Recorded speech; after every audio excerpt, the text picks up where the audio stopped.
দ্বাদশ জাতীয় সংসদ নির্বাচনে আওয়ামী লীগের নির্বাচিত সদস্য ছিলেন জাতীয় ক্রিকেট দলের সাবেক অধিনায়ক সাকিব আল হাসান। দেশসেরা এই ক্রিকেটার শিক্ষার্থীদের কোটা সংস্কার আন্দোলনে নীরব থাকায় সমালোচনার মুখেও পড়েছিলেন। তার প্রতি যথেষ্ট ক্ষোভ প্রকাশ করেছেন আন্দোলনরত শিক্ষার্থীরা। চলমান গ্লোবাল টি-20তে খেলতে বর্তমানে কানাডায় অবস্থান করছেন সাকিব। সেখানে বেশ কয়েকবার প্রবাসী ভক্তের তোপের মুখেও পড়েছেন তিনি। শেখ হাসিনা পালিয়ে যাওয়ার পর সাকিবের পার্টি অফিসে আগুন দেয় দুর্বৃত্তরা।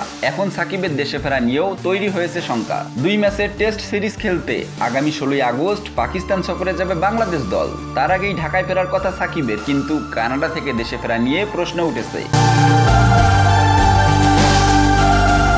মিরপুরে গণমাধ্যমের মুখোমুখি হয়েছিলেন বিসিবির ক্রিকেট অপারেশন সহকারী ম্যানেজার শাহরিয়ার নাফিস। এ সময় তাকে সাকিবের দেশে ফেরা নিয়ে প্রশ্ন করা হয়। তাতে তিনি উত্তরে বলেন, দেখুন, সাকিব আল হাসানের 12 আগস্ট পর্যন্ত এনসিও আছে, ওনার 13 আগস্ট দেশে আসার কথা, আমাদের কাছে রিপোর্ট করার কথা। আজকে 8 আগস্ট, তার আরও 2-3টা খেলা রয়েছে, তার সঙ্গে যোগাযোগ করব এবং তার প্ল্যানটা জানার চেষ্টা করব। শাহরিয়ার নাফিস আরও বলেন, গতকালকে রাষ্ট্রপতির আদেশ অনুযায়ী সাকিব আল হাসান এখন সংসদ সদস্য নন। আমরা যেহেতু তার 12 আগস্ট পর্যন্ত এনসিও দিয়েছি, তারপরে তার বাংলাদেশ টিমে জয়েন করার কথা।